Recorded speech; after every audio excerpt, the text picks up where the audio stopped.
Hello दोस्तों, क्या हाल चाल। मैं भी बलराम शर्मा एक बार फिर आप लोगों का स्वागत करता हूं आपके अपने इस प्यारे से परिवार द एनवाई में। दोस्तों, मैं लेकर आया हूं आप लोगों के लिए यहां पर भौतिक विज्ञान फिजिक्स की एक बेहतरीन सी क्लास, जिसमें आज हम बात करेंगे आवेशित गोलों के कारण वैद्युत क्षेत्र की तीव्रता के लिए व्यंजक। ठीक है, तो दोस्तों अपने आज की इस बात को स्टार्ट करने से पहले मैं आपको एक बात बता देता हूं, जितने भी विद्यार्थी इस चैनल पर नए हैं या जो आज इस चैनल पर आए हैं वो बाकी के लेक्चर्स को जरूर अपना कंप्लीट कर लेंगे, क्योंकि उसके बाद ही आपको ये चीजें क्लियर हो पाएंगी। ठीक है, चलिए, और आपका एक एक बात का क्लियर होना हमारे लिए बहुत ज्यादा जरूरी है।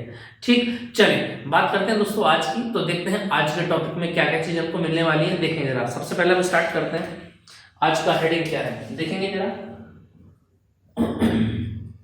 आज का पॉइंट है हमारा आवेशित खोखले गोले के कारण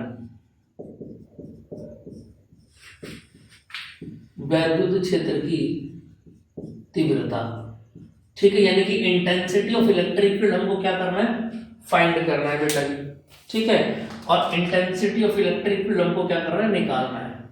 इसको फाइंड करना है, यानी वेक्टर ई की वैल्यू हमको निकालनी है। किसकी वैल्यू निकालनी है हमको, वेक्टर ई की वैल्यू हमको फाइंड करनी है आवेशित खोखले गोले के ऊपर। ठीक है, चलें जी।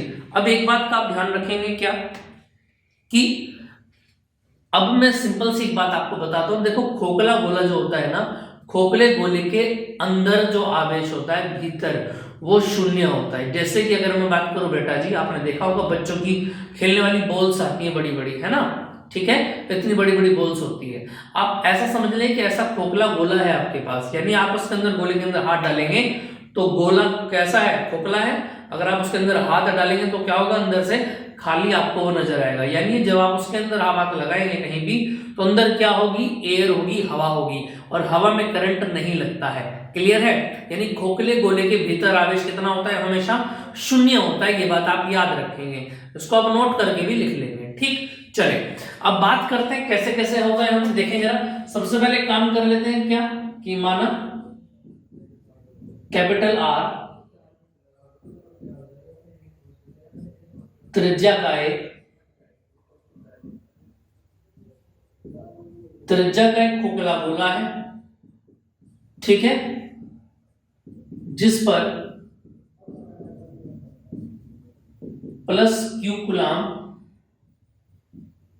आवेश, जिस पर प्लस क्यू कूलाम आवेश दिया जाता है, जो गोले के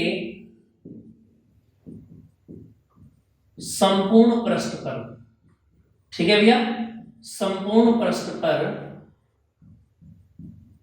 एक समान रूप से फैल जाता है। इतनी बात समझ में आ जाती है, यानी कहने का मतलब क्या होगा। अब इस बात को आप ध्यान देंगे, यहां पर क्या देखेंगे, इसको पार्ट्स में डिवाइड कर लेंगे आप, है ना। देखेंगे आप, जैसे कि मैं अगर बात करूं यहां पर क्या, कि अगर मैं सिंपल सी बात यहां पर करता हूं क्या, कि त्रिज्या क्या आपके पास, कैपिटल आर त्रिज्या का गोला है। ये लो जी, ये तो गोला है जिसकी त्रिज्या कितनी है, कैपिटल आर त्रिज्या है। ठीक है, ये इसका सेंटर ओ है। क्लियर बात समझ में आ रही है। चलो जी, अब यहां से कहने का मतलब ये है क्या, कि इस कैपिटल आर गोले के त्रिज्या में आपको क्या निकालना है, वैद्युत क्षेत्र की तीव्रता निकालनी है। ठीक है, देखिए जरा, यहां से एक बात और नोट करेंगे आप। माना केंद्र ओ से स्मॉल आर दूरी पर, भाई कैपिटल आर तो त्रिज्या हो गई इस गोले की, ठीक है, लेकिन उस बिंदु तक की दूरी क्या होगी, स्मॉल आर, जहां पर आपको क्या निकालनी है, तीव्रता।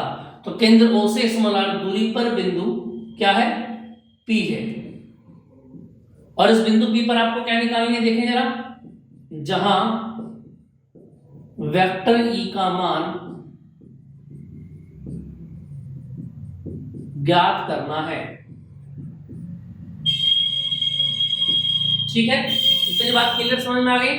चलिए थोड़ी बहुत ही आवाजें आया करें तो उसको आप इग्नोर कर दिया करें, ठीक है। चलिए, क्योंकि जिस रूम में मैं आपको पढ़ाता हूँ ये पास में इधर से एक गली है, तो इसमें से आने जाने वाले लोगों का तांता लगा रहता है, ठीक है।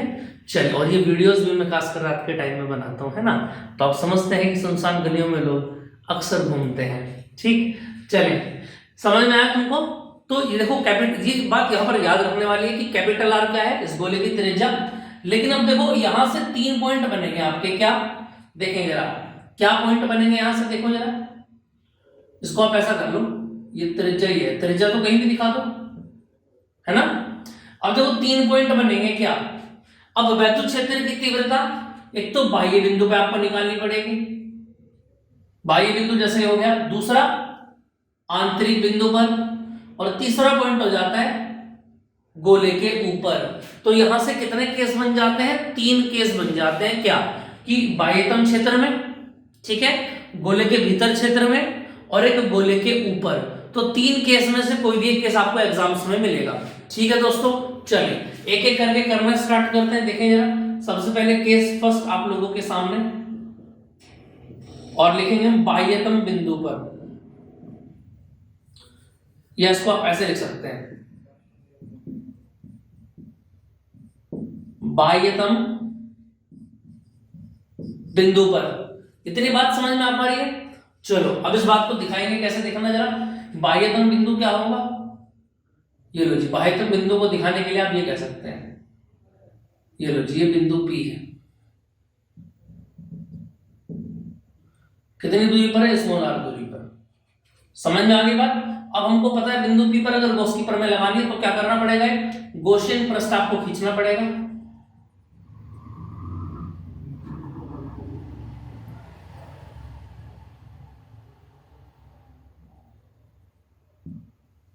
क्लियर है बात? ठीक है, यानी इसमें आप ऐसा कह सकते हैं कि इस केस का नाम हो गया small r greater than capital R, ये इस केस का नाम है। क्लियर है? इस बात को आप यहां पर लिख सकते हैं कि बिंदु P पर एक लघु क्षेत्रफल dA लेते हैं, जो वेक्टर dA की दिशा को निरूपित करेगा, और यही वेक्टर E की दिशा को निरूपित करेगा। क्लियर है बात समझ में? यानी जब दोनों एक लाइन के ऊपर है तो थीटा कितना हो जाएगा आप लोगों का, 0 डिग्री। क्लियर बात समझ में आ रही है? उम्मीद है आपको बहुत अच्छे से क्लियर हो रहा होगा, और स्क्रीन भी एकदम दमदार चमक रही होगी। चलिए जी, ऐसी हम पूरी कोशिश कर रहे हैं आप लोगों को क्लियर कंसेप्ट कराने की। देखें जरा, ये समझ में आ गया आपको? अब यहां से देखें जरा, अगर मैं लगाता हूं गॉस की प्रमेय, बहुत ध्यान से देखेंगे, गॉस की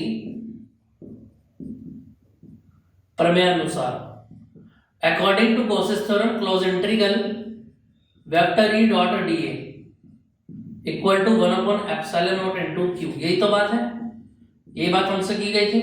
चलो जी, क्लोज इंटीग्रल, इसका फॉर्मूला खोल दो। a डॉट b का फॉर्मूला क्या होता है, a b cos थीटा, और थीटा कितना है, 0 डिग्री, 1/ε0 इनटू q। यहां तक किसी को कोई दिक्कत हो तो बताएं जल्दी जरा, समझ में आ रही है बात?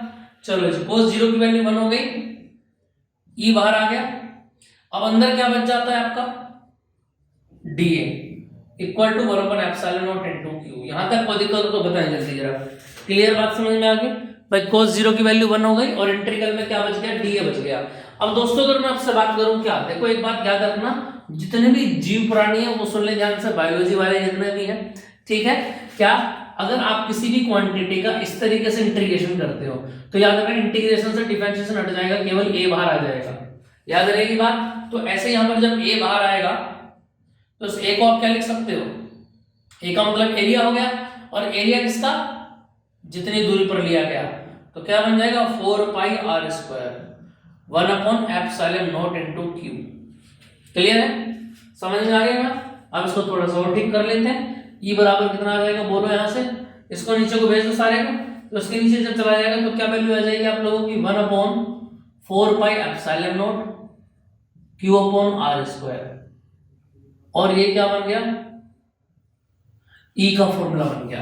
क्लियर बात समझ में आ पा रही है? तो यानी कहने का मतलब ये हुआ कि किसी भी गोलीय चालक के बाह्यतम बिंदु पर वैद्युत क्षेत्र की तीव्रता क्या होती है, सेम एज इट इज होती है जैसे हमने बिंदु आवेश के कारण निकाली थी, और E बराबर कितना होता है, 1/4πε0 q/r²। चलिए, अब बिना देर करे सेकंड केस पर आते हैं और बीच वाले बिंदु की बात करते हैं। केस सेकंड, और सेकंड केस हमको क्या कहता है कि स्मॉल r ग्रेटर देन के बराबर होगा।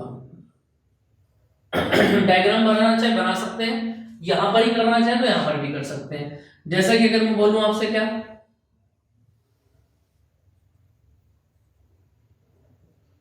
कि ये आपके पास है और यही क्या है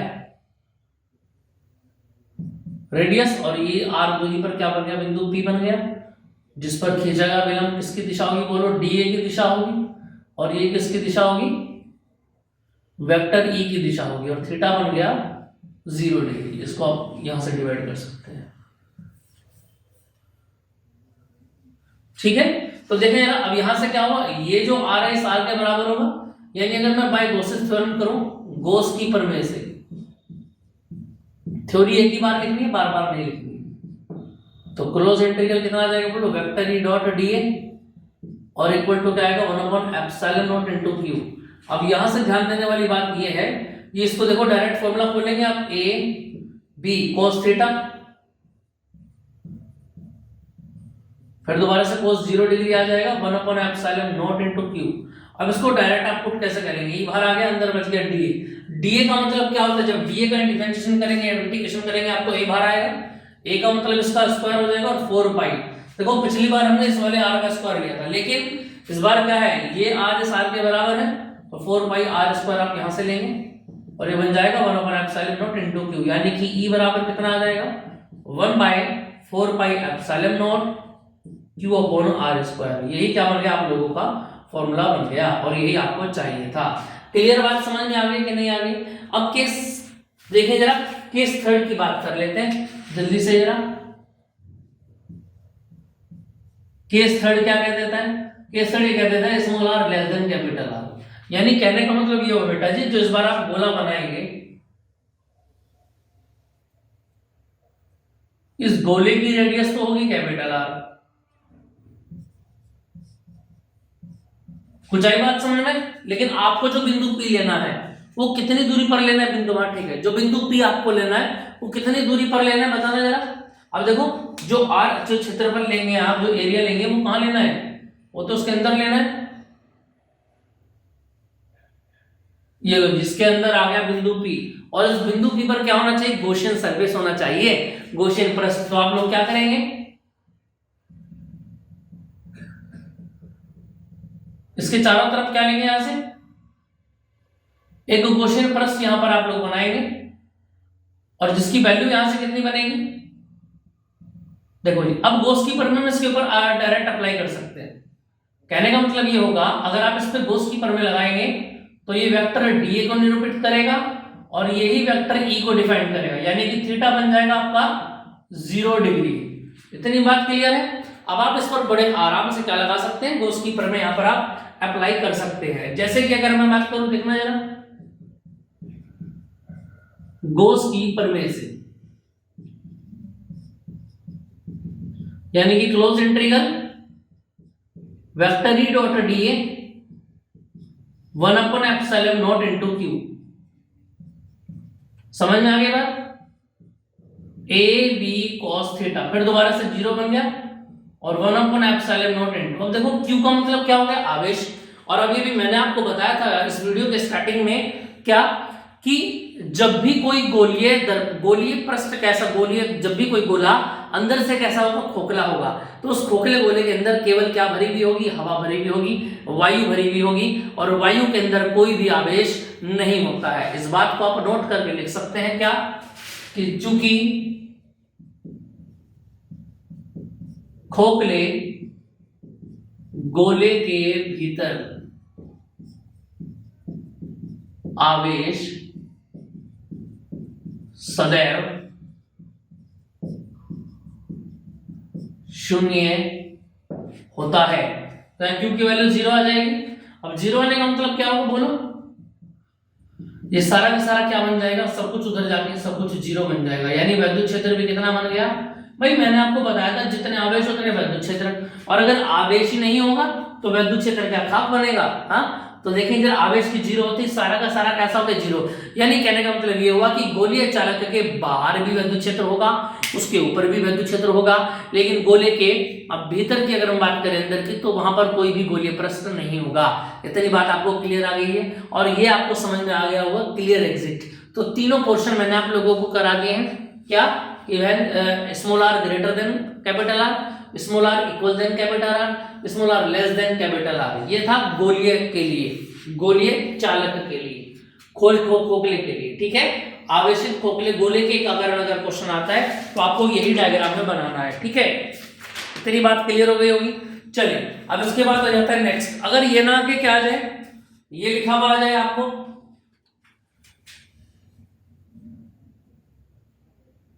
आवेशित नंबर 2 हो जाता है।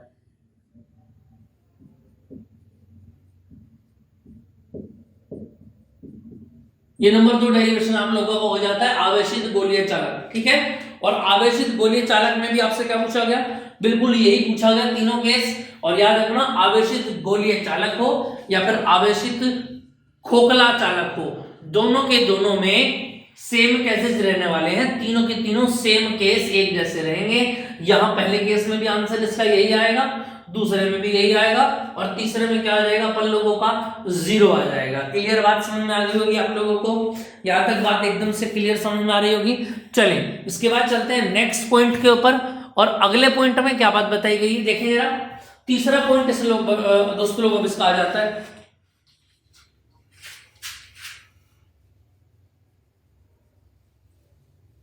और तीसरे में क्या कहा गया,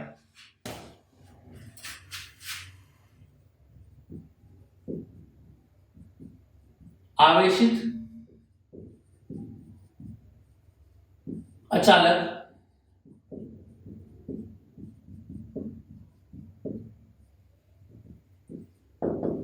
ठोस गोले के कारण विद्युत क्षेत्र की तीव्रता, ये आपको निकालना है।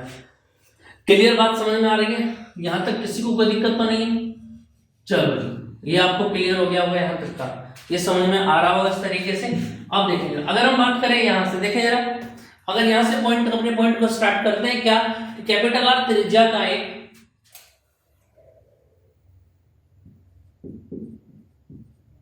ठोस गोला है जिसको क्या दिया जाता है, क्यू कूलम आवेश दिया जाता है, और जो गोले के संपूर्ण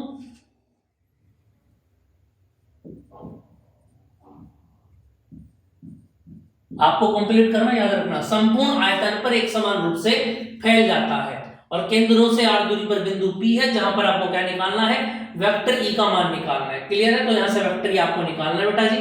और केस फर्स्ट की अगर मैं बात करूं तो सेम एज इट इज रहेगा, ये इसका आंसर आ जाएगा इक्वल टू 1/4πε0 Q/r²। इसी के साथ में अगर सेकंड पॉइंट की बात करूं तो सेकंड पॉइंट में भी क्या बात निकल के आती है, बिल्कुल सेम बात निकल कर आती है, और इक्वल टू 1/4πε0 Q/r² आप इसका आंसर बनेगा। अब आती है बात थर्ड पॉइंट की, और थर्ड पॉइंट हमसे क्या कहता है, देखना जरा। थर्ड पॉइंट हमसे ये कहता है कि गॉस की प्रमेय जब आप लगाएंगे, अभी अंदर से खोखला नहीं है, खोखले का मतलब पहले मैंने क्या कहा था, एक बॉल है बहुत बड़ी अंदर से खाली है, लेकिन इस बार कौन से वाली बॉल है जो अंदर से खाली नहीं। आप लोगों ने देखा होगा बचपन में गद्दे की बॉल आती थी, है ना, जिसको सजाते थे हम नगों से, प्रैक्टिकल भी करते थे, वैसी एक बॉल है जो अंदर से कैसी है, भरी हुई है। अगर आप अंदर हाथ डालेंगे तो अंदर हाथ नहीं जाएगा, लेकिन हाथ लगाते ही करंट लग जाएगा। क्यों? क्योंकि वो अंदर से भरा हुआ है। बिल्कुल ऐसे ही यहां पर है, ठीक है। और मैंने आपको स्टार्टिंग में एक बात बता दी है क्या, कि संपूर्ण आयतन पर क्या होगा, संपूर्ण आयतन पर क्या होगा, ये फैलेगा। तो यानी कहने का मतलब ये है, यहां से क्या बन जाएगा, देखने जरा,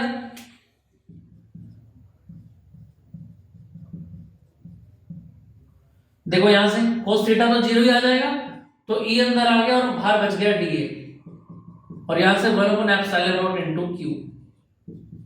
अब देखो जरा, ये जो आवेश है ये किसका लेना है मुझको, स्मॉल r वाले का लेना है, लेकिन पूरा के पूरे पृष्ठ कितना होगा। देखो जैसे बचपन में आपको मिलते थे ना 8-10 में से 7 नंबर, तो जो कंप्लीट मार्क्स है वो हमेशा नीचे होते हैं, ऐसे ही यहां पर कंप्लीट आयतन कहां रहेगा, नीचे रहेगा। और कंप्लीट आयतन कितने का है बोलो, कैपिटल आर का 4/3 पाई r³। अब हमको जितना चाहिए वो कहां होता था, ऊपर, ऐसे ही हमको जितना चाहिए वो कहां रहेगा, ऊपर, 4/3 पाई r³, है ना।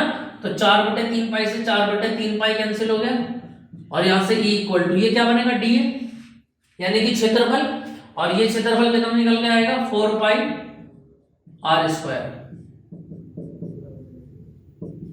और यहां से कितना आ जाता है बोलो ऊपर से Q, आर की घात 3 और नीचे आर की घात 3। ठीक है जी, चलो जी इसको आप ऐड कर लेते हैं। यहां से देखो जरा आर की घात 3 से आर की घात 2 उड़ गया, तो ये कितना बच जाएगा 1/4 pi epsilon naught Q into R से आर कैंसिल हो गया तो आर बचा, और अपॉन में कितना आ जाएगा आर की पावर 3, और ये आप लोगों का क्या बन जाएगा आंसर बन जाएगा। क्लियर बात समझ में आ गई? तो आई होप आपको तीनों पॉइंट क्लियर समझ में आ गए होंगे। तीनों के तीनों भाग मैंने आपको बहुत अच्छे से कंप्लीट करके यहाँ पर बताए हैं, और ऐसे ही आपको इनकी प्रैक्टिस कर लेनी है। लास्ट वाले को एक बार फिर दोबारा से देख लेते हैं। जब आवेशित गोलीय चालक हो तब भी सेम करना है, जब आवेशित गोलीय चालक हो तब भी सेम करना है, लेकिन अगर आपके सामने क्या आ जाए आवेशित अचालक ठोस गोला आ जाए, अचालक का मतलब जिसमें करंट ना लगे, समझ में आई बात? तो अचालक ठोस गोला आ जाए तो आपको क्या करना है, एक तो ये बात यहां पर नोट कर देनी है कि संपूर्ण आयतन पर एक समान रूप से फैल जाएगा, जिसको हमें उपयोग करना है तीसरे भाग में। पहले भाग की अगर मैं बात करूं तो बाह्य बिंदु की बात है, स्मॉल आर बाहर आ जाएगा, सेम एज इट इज पहले की तरह आंसर आ जाएगा। दूसरे वाले में क्या बताया गया है कि स्मॉल आर कैपिटल आर के इक्वल है, यानी सेम एज इट इज पहले का आ जाएगा। और थर्ड वाले में क्या बात बोली गई है, इससे कैंसिल आउट हो जाएगा, और यहाँ पर क्या बन जाएगा Q into R upon R Q. इतनी बात क्लियर समझ में आ गई होगी आप लोगों को, यहाँ तक की बात समझ में आ गई है। चलिए तो दोस्तों मिलते हैं फिर नेक्स्ट क्लास में एक नई वीडियो के साथ, तब तक बने रहिए हमारे साथ और अपनी तैयारी करते रहिए, लगे रहिए एग्जाम में। जय हिंद।